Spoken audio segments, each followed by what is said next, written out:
오늘 우리에게 주신 하나님의 말씀은 욥기 19장 21절로 27절까지의 말씀입니다. 제가 한 절, 대표님들께서 한 절, 그리고 마지막 절은 같이 보도록 하겠습니다. 나의 친구야, 너희는 나를 불쌍히 여겨다오. 나를 불쌍히 여겨다오. 하나님의 손이 나를 치셨구나.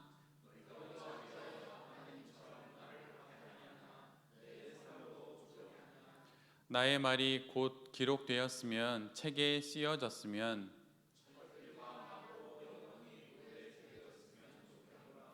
내가 알기에는 나의 대속자가 살아계시니 마침내 그가 땅 위에 서실 것이라.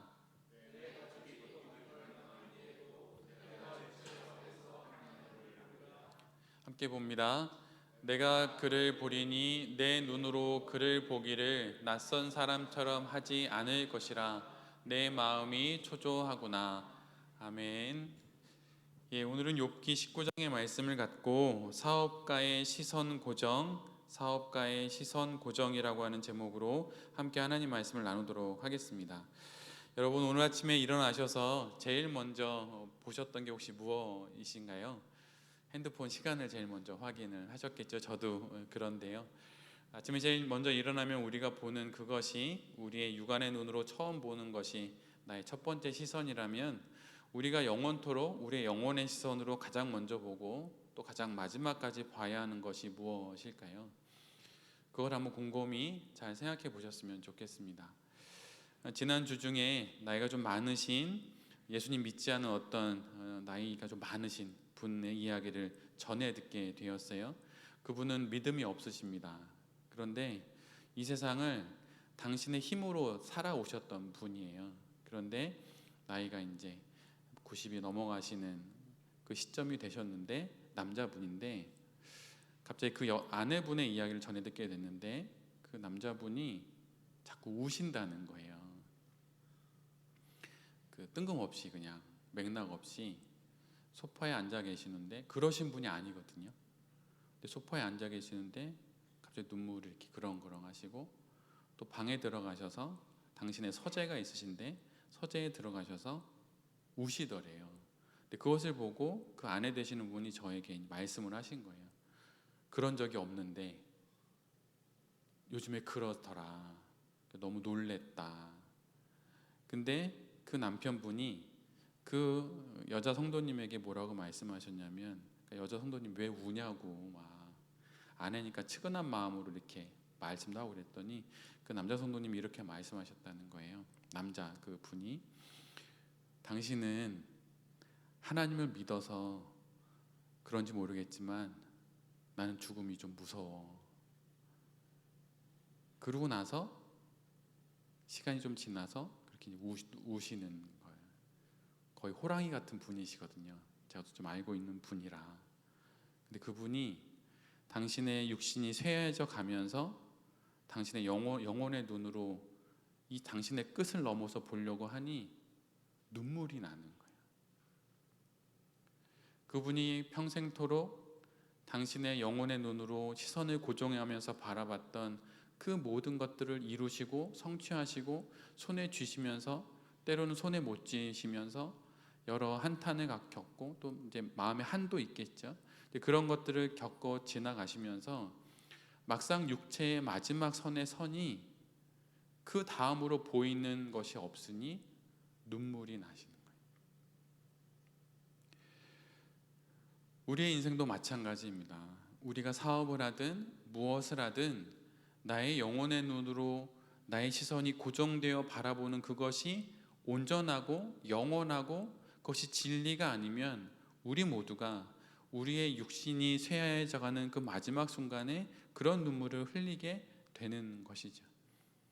제가 아내에게 이 이야기를 하면서 아내와 제가 그분에게 복음을 잘 전해드렸으면 좋겠다, 이런 생각을 하면서 우리 장관님처럼 전도 폭발 훈련이라도 받을까? 이런 생각도 해보게 됐어요. 영혼의 시선으로 바라보고 있는 것이 이 세상의 것이라면 인생의 마지막에 그런 눈물을 흘릴 수가 있게 되는 것이죠. 그런데 우리의 육신의 나이가 다해가는 그 끝부분에서뿐만 아니라 우리가 인생의 고난을 겪게 될 때도 우리가 이렇게 눈물을 흘릴 수가 있어요. 예를 들면 우리가 함께 지나고 있는 욥의 경우이지요. 이해할 수 없는 현재의 수많은 고난에서 자신이 무엇을 바라봐야 할지를 욥은 몸부림을 치면서 찾아가고 있습니다. 그러다가 욥은 하나님이 지금 자신을 치시는지 아니면 내가 모르는 죄 때문에 이것이 내게 왔는지 전혀 알 수는 없지만, 그럼에도 불구하고 하늘이 막히고 땅이 닫힌 것만 같은 그 상황 속에 있음에도 불구하고 자신의 영혼의 시선을 어디에 두어야 할지를 욥은 결정을 해요. 욥이 오늘 본문에서 이렇게 이야기를 합니다. 하나님은 살아 계십니다. 그분이 나를 다시 살리시고 그분은 마침내 이 모든 상황에서 나를 우뚝 서시게 하실 것입니다. 비록 지금 내가 호된 벌을 받는 것 같지만 나는 마침내 이 모든 끝에서 하나님을 뵙게 될 것을 나는 믿습니다. 이렇게 이야기해요. 그리고 예전과 같이 낯익은 분으로 하나님을 다시 보게 될 것을 믿습니다. 그날이 어서 빨리 내게 오기를 나는 소원합니다. 이렇게 욥은 말하고 있어요. 지금 욥이 만나고 있는 하나님은 어떤 하나님입니까? 낯설은 하나님이에요. 도대체 이 하나님은 어떤 하나님인지 알 수 없는 그 낯설은 하나님을 만나는데 욥이 그러한 환경과 상황 속에서 이렇게 말하는 거예요. 나는 믿습니다. 낯익은 하나님을 보게 될 것을 나는 믿습니다. 라고 그렇게 고백을 합니다. 친구들은 원칙과 상식을 이야기하면서 그것을 근거로 고난 가운데 있는 욥이 매우 자신들의 생각과 어긋나는 모습으로 있기에 그를 매우 불쾌한 존재로 여깁니다. 그의 어떠한 죄악이, 그의 고난이 자신들에게 전염되지는 않을까 하는 생각에 욥을 매우 불쾌한 존재로 여겨요. 그러면서 매우 또 불안해하기도 하죠. 그런데 정작 욥은, 고난 가운데 있는 그 욥은 다시 하나님을 볼 것이라고 그 고난 속에서 고백을 합니다. 시편 31편 15절에 이런 말씀이 있어요. 나의 앞날이 주의 손에 있사오니 내 원수들과 나를 핍박하는 자들의 손에서 나를 건져 주소서. 우리의 앞날이 누구의 손에 있는 것입니까? 우리의 앞날은 하나님의 손에 있는 거예요. 비록 지금 내가 고난을 겪고 있다 하더라도, 환난 중에 있다 하더라도, 사업에 어려운 상황에 있다 하더라도 우리의 앞날은 하나님 손 안에 있습니다. 그것을 아는 사람만이, 그 영혼의 시선을 갖고 있는 사람만이 욥처럼 하나님께서 이 모든 상황 속에서 결국은 나에게 낯익은 분으로 나를 만나 주실 것을 믿는다고 고백할 수 있는 것이죠. 사업을 하며 위기를 만날 때가 있습니다. 욥과 같이 자신의 앞날이 막막할 때가 있어요. 그럴 때 다른 무엇이 아니라, 다른 무엇인가를 명확하고 밝게 보려고 할 것이 아니라 하나님을 먼저 바라봐야 하는 것이에요. 하나님만 계속 바라봐야 한다는 얘기가 결코 아닙니다. 하나님을 먼저 바라봐야 그 다음의 상황들이 분별이 될 수 있다고 하는 거예요. 지난 과거의 선택에 대한 후회와 미래에 대한 불안으로 현재를 어떻게든 바라볼 것이 아니라 나의 과거와 나의 현재와 미래가 주님의 손안에 있음을 바라보면서 그렇게 오늘의 현재를 살아가야 한다는 말씀입니다. 아우구스티누스가 쓴 신국론이라고 하는 책이 있는데 그 책에 이런 문장이 나와요. 한번 잘 들어보십시오. 시간 안에서 발생하는 것들에 관해 말하자면 미래는 아직 존재하지 않고 현재는 이미 존재하고 있으며 과거는 더 이상 존재하지 않는 것입니다. 그러나 하나님께서는 이 모든 것을 불변하고도 영원한 현재로 바라보십니다. 시간 안에서 발생한 우리가 겪은 모든 일들을 아우구스티누스는 이렇게 말한다는 거예요. 미래는 아직 말은 할 수 있지만 존재하지 않는 것이고, 현재는 이미 나와 함께 존재하는 것이며, 과거는 더 이상 내게 존재하지 않는다는 거예요. 그래서 우리의 시간은 오직 현재일 뿐입니다. 그런데 하나님께는 이미 존재하지 않는 그 과거도, 아직 내게 오지 않은 그 존재인 미래도, 이미 내게 있는 그 존재인 현재도 그분에게 모두 다 현재라고 하는 거예요. 그러기에 우리가 그 하나님을 바라볼 때 우리의 현재도 분별할 수 있고, 우리의 나아갈 미래도 분별해 갈 수 있고, 이미 지난 후회스러운 과거도 정리할 수 있게 되는 것입니다. 그래서 하나님을 바라봐야 한다고 하는 거예요. 눈 떠보니 유명인이 되어 있다라는 그 말처럼 눈 떠보니 우리가 현재를 살고 있죠. 어느새 7월 12일이에요. 정말 당황스럽기도 합니다. 2023년이 코로나가 끝나는 그 분위기를 따라 뭔가 해볼 수 있는 2023년 1월을 맞은 게 엊그제 같은데, 벌써 이 해의 절반이 지나고 무더운 여름이 시작되는 7월 중순을 향하고 있어요. 정말 당황스럽게 우리는 매일매일을 살아가는 것 같습니다. 우리에게는 미지에 알 수 없는 당황스러운 사건들처럼 현재가 내게 다가오지만, 하나님께는 이 모든 것이 이미 그분의 아신 바 된 그분의 현재라고 하는 거예요. 그러기에 우리의 인생을 이 하나님 손에 있음을 기억하는 것으로 시작해야 하는 것입니다. 우리의 사업 역시 마찬가지예요. 우리의 사업이 누구의 손에 있습니까? 하나님의 손에 있는 거예요. 우리의 사업은 하나님의 손 안에 있습니다. 그 하나님의 손을 보고 그 사업을 경영해 가야 할 나의 손을 그 다음에 봐야 하는 거예요. 이 순서가 엇갈리면 왠지 모를 불안과, 아니면 이것이면 모든 것이 끝날 수 있겠다라고 하는 호기로운 그런 뭔가 대담한 용기처럼 보이지만 대단한 실수도 우리가 저지를 수 있는 거예요. 그러기에 하나님의 손을 먼저 봐야 합니다. 사업을 하면서 이 하나님을 향한 시선 집중을 놓치지 않아야 해요. 이 시선의 집중을 놓치는 순간 주변의 수많은 상황들이 우리 눈에 더 크게 들어오고, 돈의 지배를 받고 내 몸에 익은 어떤 습성들을 따라 사업을 경영하게 되어 있습니다. 그러면 사업의 기준들이 다 바뀌어져요. 하나님이 우리 사업의 첫 번째 시선을 받으셔야 하는 분이고, 그것을 기준으로 우리가 모든 것들을 분별해 가야 하는 거예요. 중독의 가장 큰 힘은 그것이 중독이 아니라고 생각하게 하는 것입니다. 하나님을 향한 시선을 놓쳐버리면 우리는 사업의 수많은 판단과 선택, 문제 해결의 기준이 어느새 쉽게 돈이라고 하는 결론에 다다르게 되는 것을 보게 돼요. 그래서 돈만 있으면 해결될 것이라고 생각을 합니다. 사실 문제는 다른 곳에 있는 것일 수 있는데 말이죠. 정말 우리의 사업이 잘 경영되지 않는 이유가 돈 때문일까요? 잘 한번 돌아봐야 합니다. 톱니바퀴가 어긋나면 망하는 것은 순간이에요. 한동안 대중 앞에서 사라졌던, 소위 예전에 잘 나갔던 연예인들의 근황을 소개하는 근황 올림픽인가요? 그런 유튜브가 있더라고요.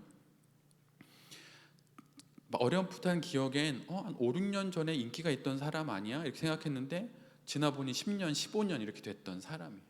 인기가 사라지고 유명세가 지났던 사람, 하지만 그것을 한껏 누렸던, 돈이 많았을 것 같은 그런 사람인데, 수년이 지나 여러 사정으로 생활고를 겪으면서 공사 현장을 돌아다니는 사람들의 모습을 정말 많이 봅니다.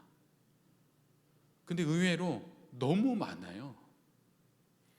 그런데 그들이 거의 유사하게 하는 말들이 있어요. 돌아보니 지금의 자리에 와 있다는 거예요. 거의 다 동일하게 이런 류의 이야기를 합니다.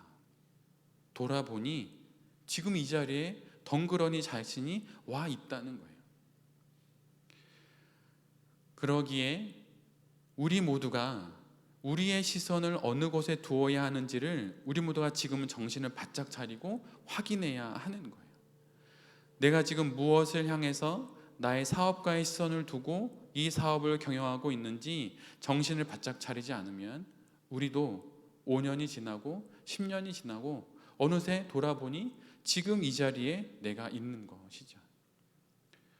돌베이 교회도 교회를 개척한 지가 5, 6년이 되어 가요. 제 마음으로는 지난 가을쯤 교회를 개척한 것 같은데 어느새 5, 6년이 지났어요. 정신을 바짝 차려야 하는 거죠.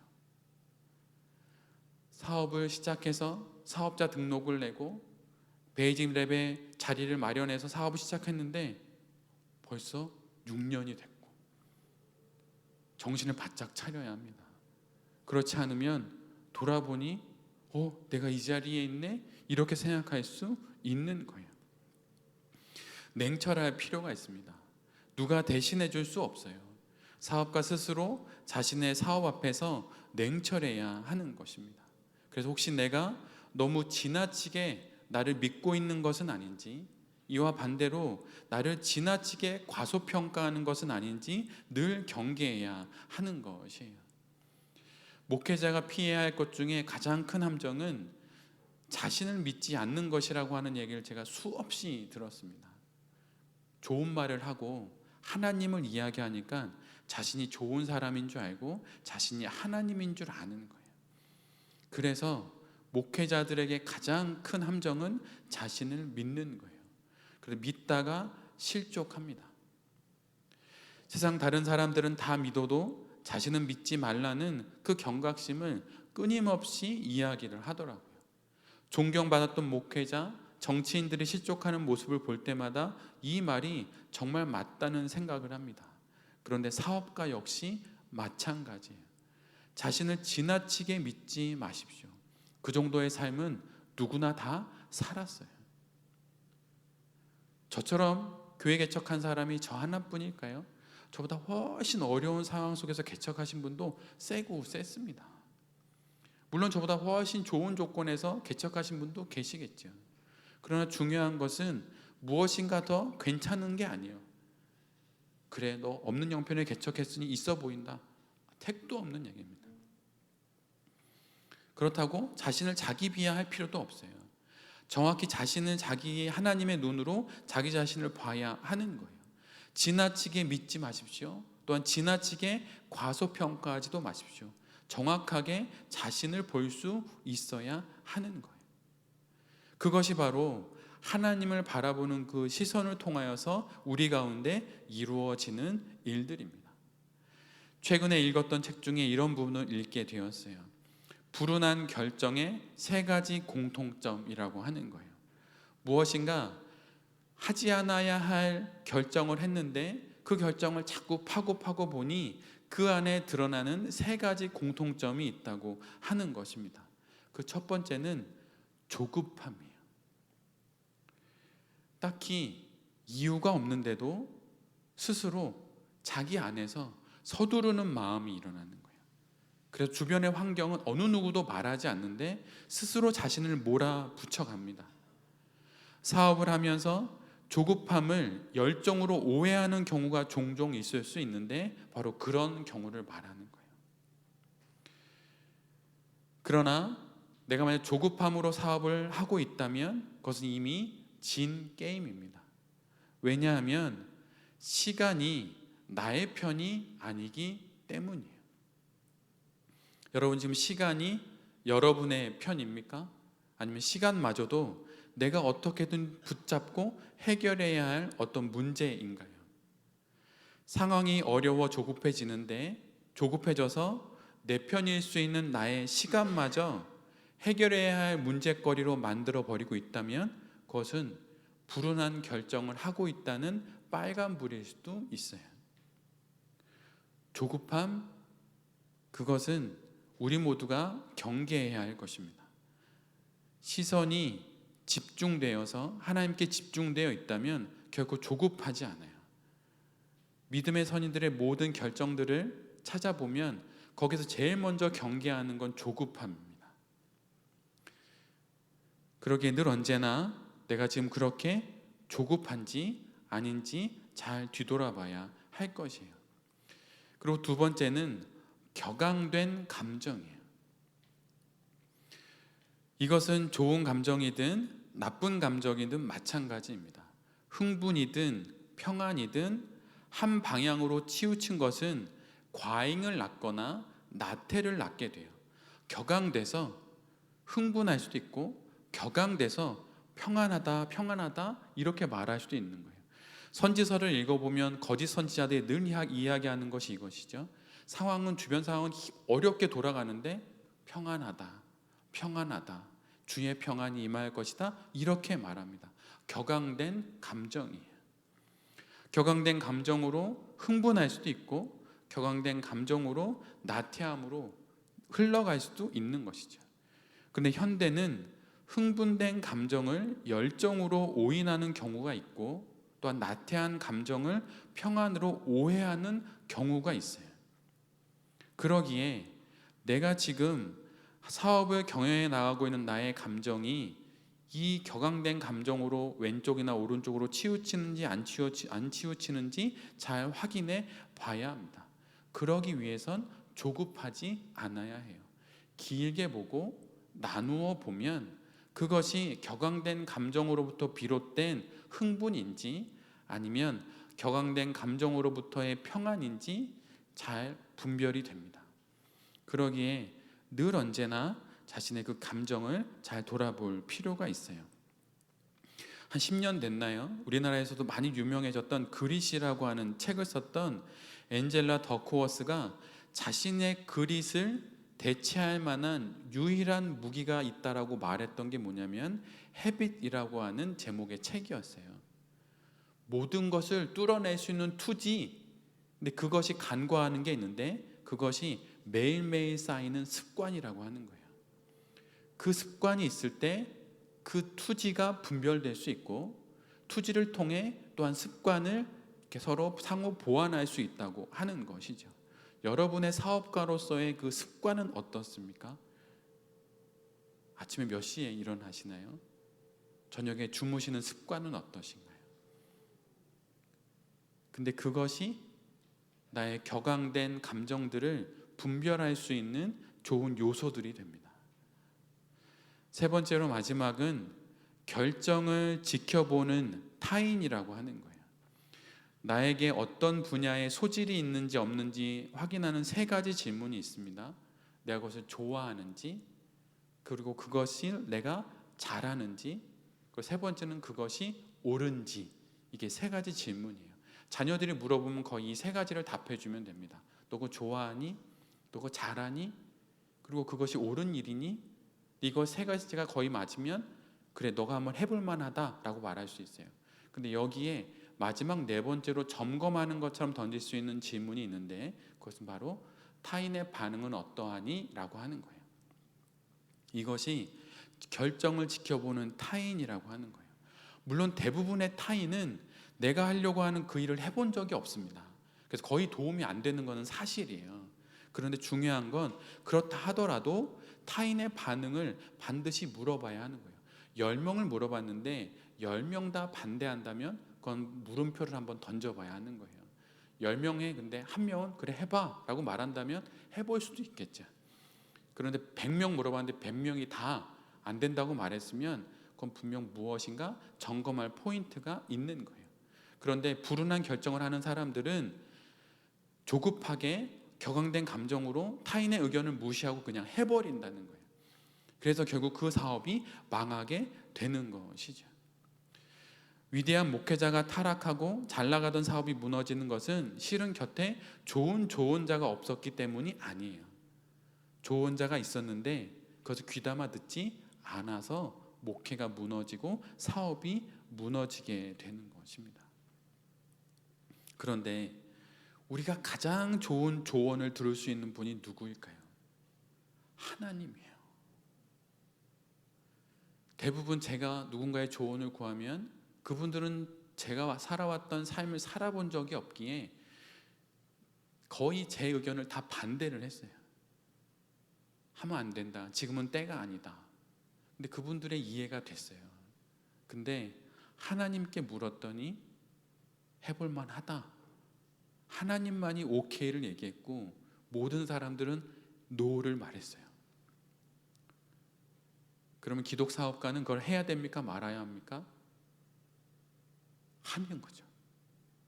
그러면 하면 잘 풀릴까요? 엄청 어렵습니다. 세상 사람들 9명이 말한 그 어렵다는 이야기가 뭘까요? 힘들다는 거예요. 그러니 하면 안 된다는 거죠. 근데 하나님은 해야 한다. 그런데 힘들다? 이렇게 말씀하시는 거예요. 근데 기독 사업가는 그 길을 가는 거예요. 발레리나들을 보면 발레리나가 수십 번 턴을 하는데 어지럽지 않고 넘어지지 않습니다. 그 이유가 무엇일까요? 그건 발레리나가 회전할 때마다 한 곳을 딱 정해놓고 시선을 고정해놓고 돌면 그것을 보고 또 돌면 그것을 보고 이러면서 어지럽지 않게 된다고 하더라고요. 우리도 마찬가지입니다. 사업을 하면서 수많은 결정과 선택들 가운데 이것 봤다 저것 봤다 돌아가면서 다 보면 멀미를 하죠.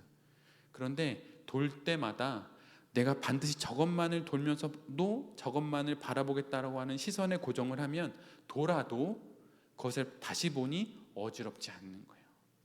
여러분 사업을 하면서 사업에 멀미가 나십니까?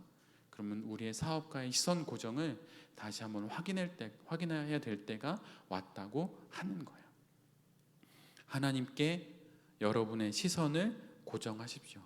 그러면 이 수많은 사업의 형편과 상황들 가운데 분명 들어갈 길 또는 헤쳐갈 길을 반드시 우리가 보게 될 것이고 그 길을 지나게 될 것이에요.